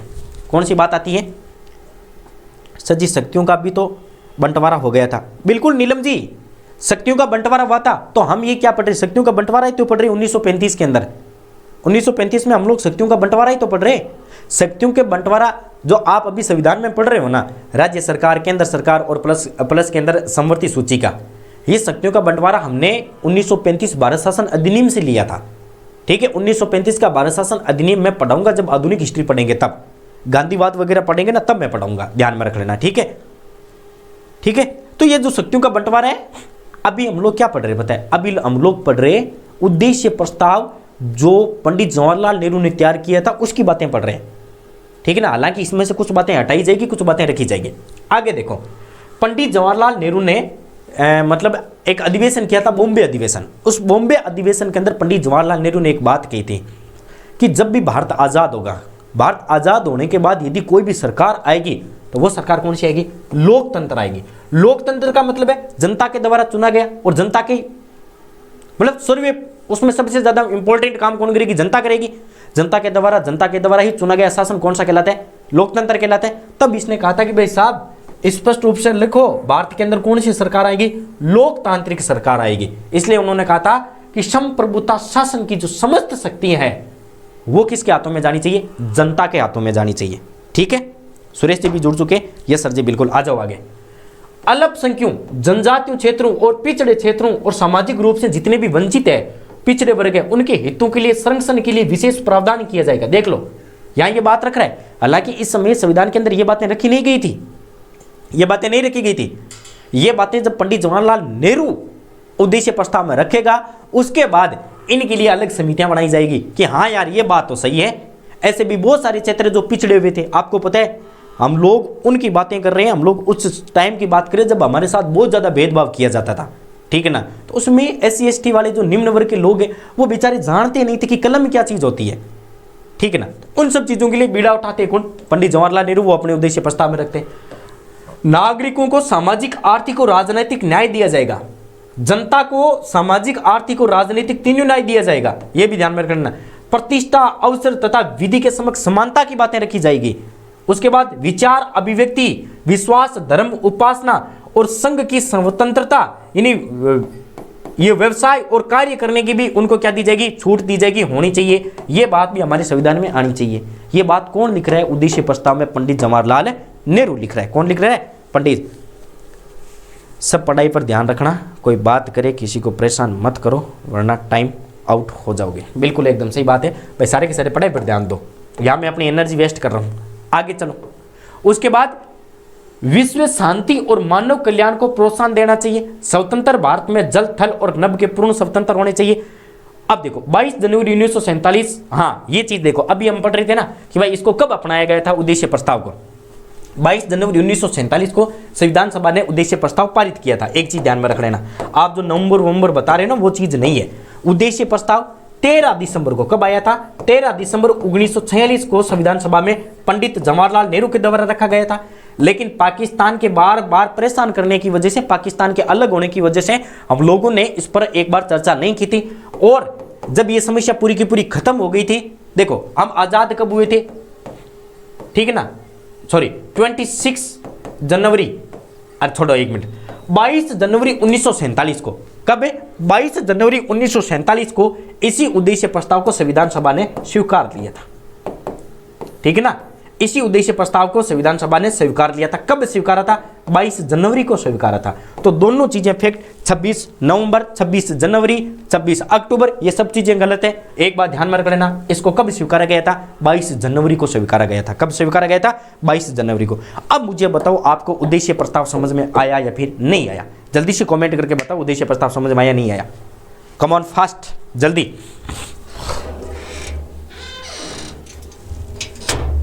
उसके बाद हम आगे पढ़ने की कोशिश करेंगे। जल्दी से करो, कम ऑन।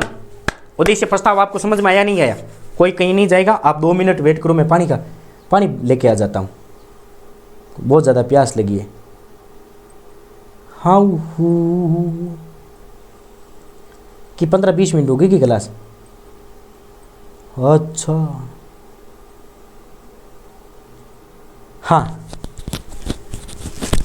ठीक है। अब मैं आपको 2 मिनट में लूंगा ही नहीं, 1 मिनट लूंगा। अब आप है ना, ये संविधान सभा की समितियां एक बार नजर में निकालो जल्दी से। पानी नहीं है, पानी लेके आ जाता हूँ, मुझे प्यास बहुत ज़्यादा लगती है। अब कोई पास में नहीं, वरना मैं तो गाना गा दूँ, पानी वाली पानी पिया दे। लोग ठोके जूतों की।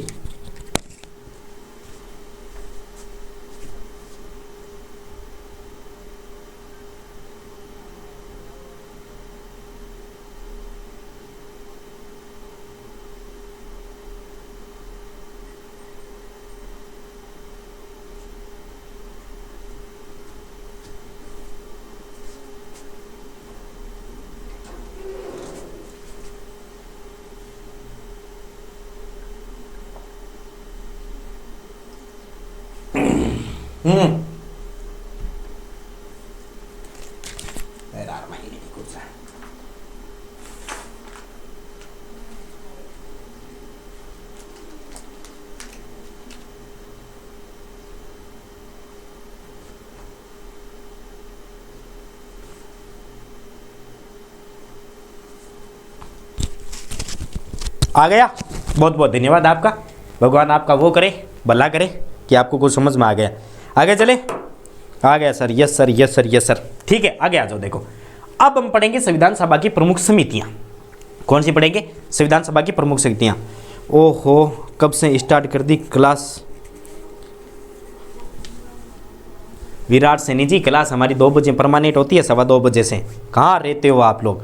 2:15 बजे से हमारी परमानेंट क्लास होती है। सुबह 10 बजे होती है, शाम को 7:15 बजे होती है। टाइम टेबल देख लिया करो, आप आ जाया करो टाइम से, हमारा भी मनोबल बढ़ता है जब आप आते हो तो। संविधान सभा की प्रमुख समितियां, देखो सर ये समितियां क्या है? समितियां एक्चुअली में क्या है कि आपको पता है कि हम लोग संविधान सभा का निर्माण कर रहे थे, नहीं कर रहे थे। लेकिन क्या एक व्यक्ति पूरा का पूरा संविधान लिख देगा? नहीं लिख पाएगा। तो हमने क्या कि कार्यों का विभाजन कर दिया था। भाई कौन से कार्य करेगा? उस समय आपको पता है मतलब देशी रियासतों को अलग से छूट दी गई थी। अब भाई इतना बड़ा भारत है, संविधान का मतलब है प्रत्येक बात को मद्देनजर रखते हुए हमें लिखना है। तो इसके लिए हमने अलग अलग कार्य को विभाजित किया था। अब एक आदमी उसका कार्य नहीं कर सकता, इसलिए हमने समिति बना दी थी। भाई ये 5 व्यक्ति ये कार्य करेंगे, ये 2 व्यक्ति ये कार्य करेंगे, ये 1 व्यक्ति ये कार्य करेगा। तो हमने उसकी एक अलग से समिति बना दी कि भाई तेरा डिपार्टमेंट ये, तेरा डिपार्टमेंट है ये। तो अब अलग अलग डिपार्टमेंट पढ़ेंगे। कौन से डिपार्टमेंट? गुड आफ्टरनून सर जी, बिल्कुल मनप्रीत बिश्नोई जी, गुड आफ्टरनून। जो भी नए आ रहे हैं वो कृपया चैनल को सब्सक्राइब करते चले। भगवान आपका वो करे। कसम से मैं खुद मोटिवेट हो रहा हूँ 2 दिनों से आपकी वजह से। मतलब मैं इतना मोटिवेट हो रहा हूँ, आज मैंने खाना नहीं खाई, टिप्पण आ रखा है, देखो खाना नहीं खाया। मैंने कहा नहीं, पहले तो क्लास लेंगे। चलो आगे चलो। देखो, संघीय संविधान समिति और संघीय शक्ति समिति। अब आप थोड़ी सी रटने की कोशिश करो, ये बातें आपको रटनी पड़ेगी। चलो, नागौर की पवन धरा से प्रणाम सर जी। बिल्कुल मनप्रीत जी, आपको भी राधे राधे। योगिता शेयर की है, मैं तो अचानक व्हाट्सएप पर देख लिया। अच्छा योगिता जी, बहुत बहुत धन्यवाद आपका। अब 2 मिनट हम बात कर लें। अब देखो, आपको ये प्रमुख रूप से रटनी पड़ेगी, ठीक है? कैसे रटोगे? अब मुझे एक बात बताओ, पंडित जवाहरलाल नेहरू को कौन कौन जानता है? शायद आपको पता होना चाहिए, पंडित जवाहरलाल नेहरू हमारे देश के पहले प्रधानमंत्री थे। कौन से थे? पहले प्रधानमंत्री, ठीक है? संघ को हम लोग क्या कहते थे? केंद्र। कौन कहते थे? केंद्र। केंद्र सरकार का बहुमत नेता कौन होता है? केंद्र सरकार का जो सबसे वरिष्ठतम नेता होता है वो कौन होता है? नेता की बात कर रहा हूं मैं, पदाधिकारी की नहीं कर रहा हूं। वरिष्ठतम नेता कौन होता है? प्रधानमंत्री होता है। होता नहीं होता है? केंद्र को हम लोग क्या कहते थे? संघ कहते थे। क्या कहते थे? संघ। इसका मतलब संघीय संविधान समिति और प्लस के अंदर संघ की जो शक्ति है वो किसके हाथों में नीत रहती है? हमेशा प्रधानमंत्री की। तो हमारे देश का पहला प्रधानमंत्री कौन था? पंडित जवाहरलाल नेहरू। तो यहां से थोड़ा सा ध्यान में रख लेना, पंडित जवाहरलाल नेहरू संघीय संविधान समिति और संघीय शक्ति समिति के क्या थे? अध्यक्ष थे। दो चीजें मेरे ख्याल से आपको याद हो गई होगी। हुई नहीं हुई? देखो मतलब सीधी सी बात है, संघीय संविधान और संघ की शक्ति, संघीय संविधान और संघ की शक्ति। सर यहां संघीय संविधान का मतलब क्या है? देखो संघ यानी केंद्र के अंदर कौन सी बातें रखी जाएगी भाई, जो केंद्र सरकार है इस पर विचार विमर्श कैसे करना है, ये सारी की सारी बातें प्रधानमंत्री देखता है। तो यहां पर कौन आ जाएगा? पंडित जवाहरलाल नेहरू। आगे चले अगली समिति पर, प्रांतीय समिति वल्लभ भाई पटेल। आपने नाम तो सुना होगा, इसको कहते हैं संविधान का विलियन, सॉरी संविधान का हीरो। अरे संविधान का नहीं, राज्यों का हीरो इसको कहा जाता है। स्टेट हीरो कौन थे? स्टेट हीरो हमारे वल्लभ भाई पटेल थे। मतलब मैं कहता हूं आज जो आप भारत देख रहे हो ना, इस भारत को एक करने में इस भाई साहब ने श्याम दाम दंड भेद, खतरनाक। आप मूवी देखना कभी, ठीक है ना, सरदार वल्लभ भाई पटेल पर एक मूवी भी बन रखी है, कभी आप मूवी देखना। भयंकर तरीके से इन्होंने श्याम दाम काम दंड भेद जितने भी होते वो अपना करके राज्यों को एक किया था।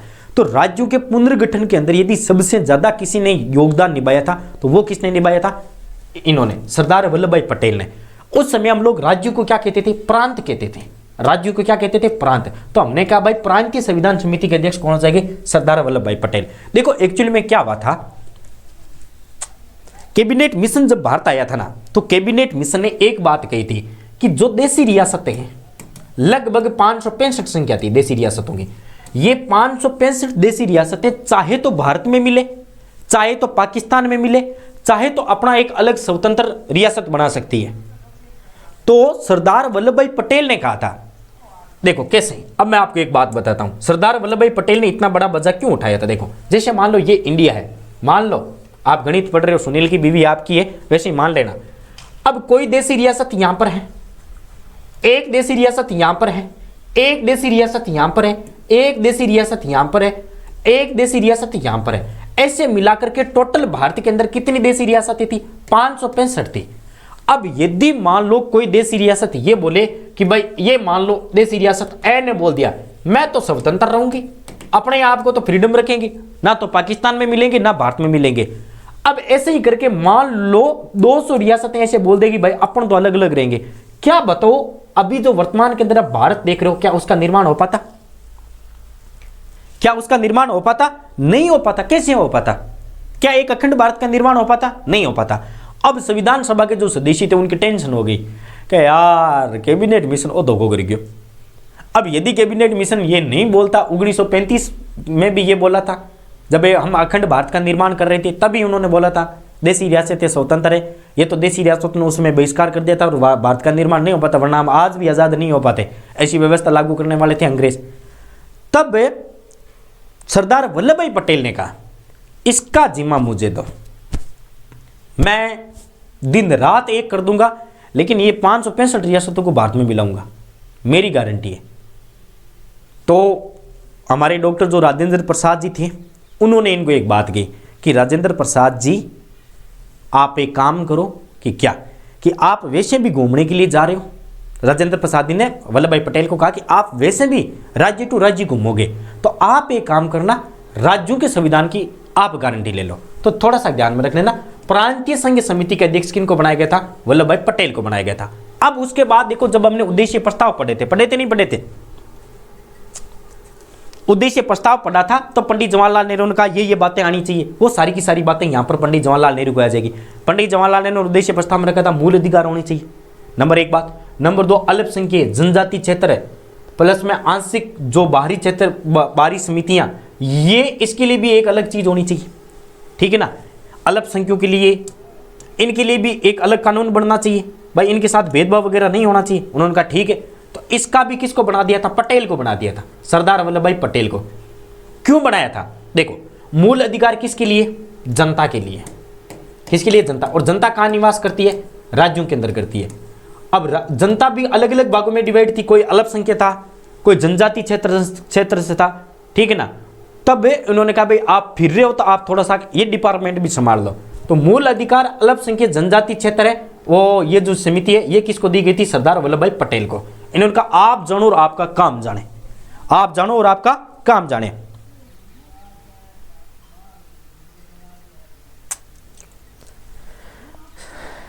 क्या है सर? खाना खा लिया करो, मैडम डांटेगी वरना। मैडम अपनों से दूर है, मैडम कोई नहीं है पास में, तभी तो मैं इतना शांति से पढ़ा रहा हूँ। ते मैडम को नाम मत लिया करो ना, फालतू चालती क्लास के माथे मैडम को नाम लो। मैं डीप मैं बिना भूल रहा हूँ कर जते ऐसा ही नहीं बने छूँ, मैं बिन फोन करी कौन बोलूँ, ठंडा है कि ब्रेकअप कर मारो, ठीक है ना।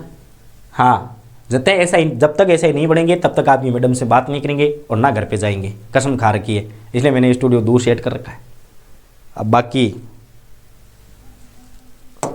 हालांकि मैडम जिंदगी में आ गई ने आज गुरुजी IPS बनता ठंडा है के, हालांकि बाप सुधी घनी है, बहुत सुधी टींगरी है, बट कहीं है कि आ सब चीज़ों दूर रहवाना तो यहाँ पर पढ़ाई कर सका। लेकिन घर के झंझट के मान जावा नहीं जाने। टिंगर तो कहीं पापा कुरकुरो ले रहो, पापा कहीं बेटा खे संभाल रही, मम्मी के बेटा ऑटो पिसार ले रही, क्योंकि घर में जाए बाद में आदमी की इज्जत कौन है। अब मैं बात घनी बार हंसू कि मैं जयपुर पड़ी रू कौन कहे था, कौन काम करवा कि तू घर में है जाना तो काम करे। भैंस को लागी, भैंस बांध रही, अब घनी बार मम्मी मान लियो घर जावी कौन कठिन अठिन बठिन गीड़ी वे तो मैडम सीधो कह देसी घर के मान एक ली वे जन पूरी रोब जचावे, जार भैंस दो लियो टाइम हो गयो, बस भैंस दूनी पड़े, बस वहाँ पार्टियाँ बांधना पड़े। जब कोई मैं घर छोड़ो है, मैं एक बंद कमरे के मान रहूँ और आप हमने पढ़ाई करा, मैडम का नाम मत लिया करे थे हैं। जिंदगी जी रही हूँ मैं कसम से, ये 2-2.5 महीना माँ मैं जगदीन हूँ बंद कमरे के मान आई हूँ ना, मन यार लगे यार तू है कि आदमी है। चलो आगे देखो। अब देखो पटेल ने क्या कहा कि भाई देखो सीधी सी बात है, आपने मुझे इतना बड़ा वजह दे दिया, इतनी बड़ी जिम्मेवारी दे दी, लेकिन देखो इतनी बड़ी जिम्मेवारी मैं अकेला कैसे हैंडल करूं, मैं प्रांत को संभालूं या फिर इन सब चीज़ों को संभालूं। तब इन्होंने कहा अपने काम करेंगे, उपसमितियां बनाएंगे। तो इन्होंने मूल अधिकार अल्पसंख्यक और जनजाति के लिए या फिर जो आंशिक बाहरी क्षेत्र है उनके लिए उपसमितियां बना दी थी। और उपसमितियां कौन सी बनाई थी? मूल अधिकार उपसमिति, जिसको बना दिया था अध्यक्ष कृपलानी को। अल्पसंख्यक समिति इसको बना दिया था किसको? मुखर्जी को। और जनजाति क्षेत्र और जो बाहरी क्षेत्र थे, ठीक है ना, जैसे असम वगैरह की, इसके किसको बना दिया था? गोपाल नाथ को बना दिया था। किसको बना दिया था? गोपीनाथ को। हालांकि ये चीज आपसे नहीं पूछी जाती है, बहुत कम पूछी जाती है। IAS वगैरह के एग्जाम दोगे तब ये चीज पूछी जाएगी, लेकिन फिर भी याद कर लेना, क्या पता आप ये नहीं कर दो सर जी घर में यही होता है। बिल्कुल सही बात है संगीता, घर में यही होता है। तो ये चीज आप थोड़ी सी ध्यान में रख लेना, लेकिन एक बार रट लेना भाई, क्या पूछा, ठीक है ना। अभी नई सरकार आई है, कोई रविंद्र सिंह भाटी जैसा बैठ गया ना, सूंध देगा पेपरों को। बाहरी क्षेत्र आंशिक, ये जो असम के, इसके अतिरिक्त जो अलग आती है उसके लिए आपको किसको बनाया था? AV ठाकुर को बनाया था। अब आगे आ जाओ, राष्ट्रीय ध्वज के लिए जो एक समिति बनाई गई थी वो कौन सी थी? राष्ट्रीय ध्वज की। तो राष्ट्रीय ध्वज की किसको बनाया जाएगा? अब मुझे एक बात बताओ, अब बात कर रहे हैं हम लोग राष्ट्र की। किसकी बात कर रहे हैं? राष्ट्र की। हमारे देश का सबसे बड़ा पदाधिकारी कौन होता है? राष्ट्रपति होता है। कौन होता है? राष्ट्रपति। और हमारे देश के पहले राष्ट्रपति कौन थे? डॉक्टर राजेंद्र प्रसाद। कौन थे? डॉक्टर राजेंद्र प्रसाद। तो इसका मतलब गुरुजी राष्ट्र ध्वज की बात कर रहे, जबकि राष्ट्र की बात आ जाए राष्ट्रपति थे कौन? डॉक्टर राजेंद्र प्रसाद। तो ये आपके राष्ट्रीय ध्वज की जो समिति है उसके अध्यक्ष किसको बना दिए गए थे? डॉक्टर राजेंद्र प्रसाद को। और उसके बाद आई थी आपकी प्रारूप समिति, ठीक है, प्रारूप समिति। सबसे पहले तो प्रारूप समिति का काम क्या था? बहुत बार पूछा जाता है कि प्रारूप समिति का प्रमुख रूप से काम क्या था। क्लास कति होगी? 1 घंटा 9 मिनट होगी है। पॉलिटिकल की क्लास 1 घंटा 9 मिनट और थे सगला बैठा हो, कहीं गजब बात है। वरना पॉलिटिकल की क्लास तो 45 मिनट की होता है, माँ तो दुखने लग जा। प्रारूप समिति का काम क्या था? हमने चर्चा की थी, BN राव ने सबसे पहले संविधान सभा का प्रारूप तैयार किया था। अब वो प्रारूप, संविधान का जो प्रारूप तैयार किया गया था उसके निरीक्षण के लिए कौन सी समिति बनाई गई थी? प्रारूप समिति बनाई गई थी। ये प्रारूप पर विचार विमर्श करेगी। क्या करेगी? विचार विमर्श। इसके अंदर पहले अध्यक्ष कौन आते हैं? हमारे राष्ट्रपति जी आते हैं, डॉक्टर राजेंद्र प्रसाद भी आएंगे। सॉरी, देखो इसके अंदर देखो प्रारूप समिति की बात करता हूं तो सबसे पहले आए थे डॉक्टर भीमराव अंबेडकर। और भीमराव अंबेडकर इसके क्या थे? चेयरमैन थे, यानी अध्यक्ष थे। डॉक्टर भीमराव अंबेडकर क्या थे? चेयरमैन थे। सर अच्छा पढ़ा रहे हो आप, बहुत बहुत धन्यवाद नीलम जी। डॉक्टर भीमराव अंबेडकर इसके क्या थे? चेयरमैन थे। एक बात ध्यान में रख लेना, ये तो आप, मैं तो कहता हूं भूल जाओ आप, आपको मैं ये बोल दूं ना कि आप भूल जाओ तो भी नहीं भूलोगे, इतनी बार क्वेश्चन पूछा गया। डॉक्टर भीमराव अम्बेडकर किसके अध्यक्ष थे? प्रारूप समिति के अध्यक्ष थे। ये चीज ध्यान में रख लेना, ठीक है। सर मारो तो नहीं दुखे माथो, मारो तो गणो दुखे। सर ये तो उस दिन पढ़ाया था ना, आप पढ़ाया था बाल किसी, लेकिन एसआई की बेच के अंदर मैं ये वापस चीजें रिपीट करवा रहा हूँ, ठीक है। एसआई की बेच में तो पढ़ लो, जितनी बार आपको पढ़ने को मिले पढ़ लो। आज मैं वापस वो क्लास ले रहा हूँ, यदि आप सभी की इच्छा हो तो मैं क्लास लूँ वापस। कौन सी? ये हमारे वो क्या बोलते हैं उसको, जितना भी हमने पढ़ा था ना हिस्ट्री के अंदर, आज तक जितनी बातें पढ़ी वो सारी की सारी हिस्ट्री का महारिविजन की क्लास ले लेके आएगी 4-5 घंटों की। 7 सदस्यीय प्रारूप समिति के, बिल्कुल देखो 7 सदस्य थे, हम लोग इनकी रटने की कोशिश की। 1 2 3 4 5 6 7, कितने सदस्य? 7 सदस्य। मुझे एक बात बताओ, इन सातों के आपको नाम याद है क्या? मुझे पता है एक को भी नाम याद नहीं है। अब मैं आपको इस क्लास के अंदर प्रोमिस करता हूं सातों के सातों सदस्यों के नाम याद करवा के जाऊंगा, सातों के सातों सदस्यों के नाम याद करवा के जाऊंगा। क्या लगता है आपको याद हो जाएंगे? बिल्कुल याद होंगे, बिल्कुल याद होगा, ठीक है। हाँ हिस्ट्री की मैं भूल जाऊँ कहीं, मारे भी गजनी वाली प्रॉब्लम रहेगी, गजनवी वाली भूल जाऊँ मैं तो, वादो देर भूल जाऊँ। इस वास्ते तो मैंने बहुत सारा कहवा, तुम आप सर वादा मत करना, मैं वादा दे के भूल जाता हूँ। टेंशन बहुत ज़्यादा, टेंशन बहुत ज़्यादा रहती है। डॉक्टर भीमराव अम्बेडकर इसके अध्यक्ष यानी चेयरमैन थे, ठीक है। देखो एक बार आप ऐसे ही करो, गोपाल स्वामी अयंकर, कृष्ण स्वामी अय्यर, मोहम्मद सादुल्ला, के एम मुंशी, एन माधव राव और टी एम कृष्णाचारी। माधव राव के बाद आए थे BL मित्र और कृष्णाचारी के बाद आए थे खेतान साहब, DP खेतान साहब। ये चीजें थोड़ी सी ध्यान में रख लेना, ठीक है। अब आपको कैसे याद करना है मैं आपको थोड़ी सी बातें बता देता हूं, एक ट्रिक के आधार पर आप याद करने की कोशिश करोगे। कैसे करोगे? देखो डॉक्टर भीमराव अम्बेडकर को तो आप आराम से याद कर सकते हो। अब आप देखो हमारे देखो सबसे रोमांटिक देवता कौन से हैं? वैसे तो राजस्थान के अंदर तो कौन है? राजस्थान के अंदर तो बाबू जी है, लेकिन यदि इंटरनेशनल की बात करें, नेशनल लेवल की, वो कौन से? कृष्ण भगवान जी है। कृष्ण भगवान जी को आप किन किन नामों से पुकारते हो? कृष्ण भगवान जी को प्यार से लोग गोपाला कहते हैं। क्या कहते हैं? गोपाल जी कहते हैं, कहते नहीं कहते? कृष्ण भगवान जी को लोग प्यार से कृष्णा भी कहते हैं। क्या कहते हैं? कृष्णा भी कहते हैं, ये भी ध्यान में रख लेना, ठीक है। कृष्ण भगवान जी को लोग प्यार से माधव भी कहते हैं। क्या कहते हैं? माधव। 1 2 3 1 4 नाम आपको याद हो गए। कितने नाम याद हो गए? 4 नाम। कैसे गुरुजी? सर फोन पर कौन ही पूछेगे? देखो 4 नाम आपको याद हो गए। कैसे गुरुजी? एक तो आपके कृष्ण स्वामी अय्यर, कृष्णा स्वामी अय्यर। कृष्णा के नाम से एक व्यक्ति और थे, T Krishnamachari, T Krishnamachari, T Krishnamachari. Krishna स्वामी अय्यर, कृष्णा के नाम से 2 व्यक्ति थे। अब हम कृष्ण भगवान को गोपाल जी भी कहते हैं, गोपाला ध्यान में, गोपाला छोटा सा लेकर के आते हैं, गोपाला घर में के अंदर उसकी गोपाले की पूजा भी की जाती है। तो गोपाल स्वामी अयंगर, गोपाल स्वामी जी, कृष्ण स्वामी जी और टी कृष्णाचारी। 2 तो स्वामी आगे, गोपाल स्वामी और कृष्णा स्वामी। स्वामी कैसे याद करोगे भाई? सीधी सी बात है, गोपियों के स्वामी कौन थे? हजारों लाखों गोपियां किस में मरा करती थी? कृष्ण भगवान पर। गोपियां अपना स्वामी किन को मानती थी? कृष्णा जी को मानती थी। तो ये चीज भी ध्यान में रख लेना। आगे बात करो, देखो तो 4 नाम आपको याद हो गए, 1 2 3 और 4, ठीक है। एक ये 5, एन माधव राव। माधव भी किन को कहते हैं? कृष्ण जी को कहते हैं, तो एन माधव राव। 5 नाम याद हो गए। अब देखो लोगों ने कहा कि सर इतनी बड़ी संस्था बना रहे तो हमारे पास कोई ना कोई तो एक होना चाहिए ना, कवि वगैरह, ताकि कभी बोरिंग हो गए तो उनके डायलॉग वगैरह भी तो सुन लें। उनका कवि कौन है? तो आपने कवि का नाम सुना होगा, के एम मुंशी नाम सुना है ना कवि का। तो इसमें एक कवि थे हमारे के एम मुंशी साहब। हालांकि ये के एम मुंशी कवि नहीं थे, लेकिन फिर भी याद कर लो, के एम मुंशी कवि थे। एक बार याद कर लो ऐसे ही, के एम मुंशी कवि थे। अब देखो मुस्लिम लीग हमारा बार बार बहिष्कार कर रही थी, तो हम लोगों ने कहा कि यार एक तो मुस्लिम सदस्य होना चाहिए, तो हमने एक मुस्लिम सदस्य रखा था। किसको रखा था? मोहम्मद सादुल्ला को। बहुत नाम आएगा मोहम्मद सादुल्ला, इसने मुस्लिम लीग का बहिष्कार भी किया था, तो मोहम्मद सादुल्ला, ठीक है। अब मुझे बताओ आपको 7 के 7 नाम याद हुए नहीं हुए? फटाफट एक बार और देख लो, जल्दी से देखो, और 7 नाम याद हो जाए तो मुझे कमेंट करके बता देना कि हाँ सर अब हमें 7 नाम याद हो गए। आप अपनी लाइफ में नहीं भूल पाओगे, गारंटी है मेरी। इतनी बार मैं रिवीजन करवाऊंगा आपको, इतनी बार याद है सर। हाँ जल्दी बताओ 7 नाम आपको याद हुए नहीं हुए?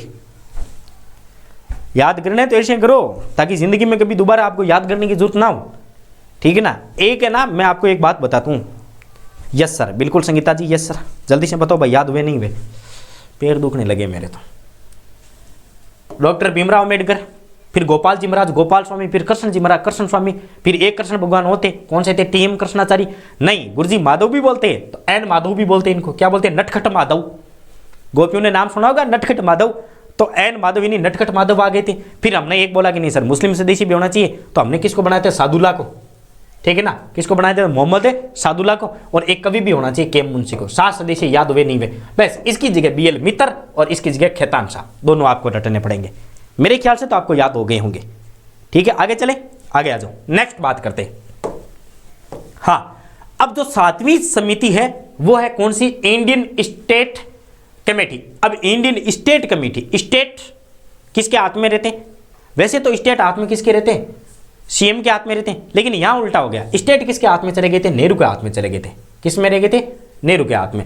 अब देखो इनकी 2-3 प्रमुख बातें आती है, वो कौन सी आती है? देखो, प्रारूप समिति ने कौन सा काम किया था? प्रारूप समिति ने संविधान सभा का अंतिम प्रारूप तैयार किया था तथा इसे संविधान सभा के समक्ष पेश किया था। संविधान सभा का अंतिम प्रारूप, संविधान का अंतिम प्रारूप। देखो, इसका मतलब ये नहीं है कि सर जिस दिन प्रारूप समिति आई थी उसी दिन इन्होंने कर दिया था, नहीं। जब तक हमारा संविधान बना नहीं था तब तक वो कंटिन्यू प्रारूप तैयार कर रही थी। भाई कभी किसी बातों को हटाना है, किसी बातों को लागू करना है, किस बात को कहाँ रखना है, यानी संकलन का काम कर रही थी। किसका काम कर रही थी? संकलन का। और इस काम के जो चीफ मिनिस्टर थे वो कौन थे? मिनिस्टर हमारे कौन से थे? यानी सबसे बड़े अध्यक्ष कौन थे? डॉक्टर भीमराव अम्बेडकर थे। नंबर 1 पॉइंट बात ध्यान में रख लेना, ठीक है।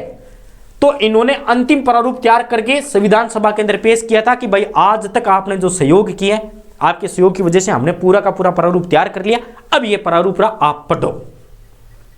जैसे जैसे ये प्रारूप तैयार करती, जैसे जैसे हमारा संविधान तैयार होता, हम लोग उस संविधान के अंदर रीडिंग करते, कौन सी बातें जोड़नी है, कौन सी नहीं जोड़नी है। पहले तो प्रारूप समिति करती। प्रारूप समिति जब ये तैयार करके वो बोलती कि भाई मेरी तरफ से आज ये चीजें डन हो गई, फिर संविधान सभा के अंदर बैठक बुलाई जाती और बैठक के समक्ष बातें पढ़ी जाती। तो हमने लगभग कितनी बार किया था?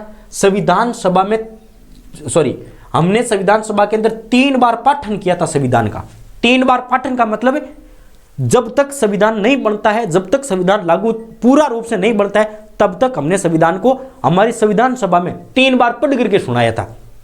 और तीसरी बार पढ़ने के बाद लोगों ने कहा वेल डन, अब इसको डन कर दो। तो संविधान को संविधान सभा में कितनी बार पढ़ा गया था? 3 बार, यानी उसका पाठन किया गया था।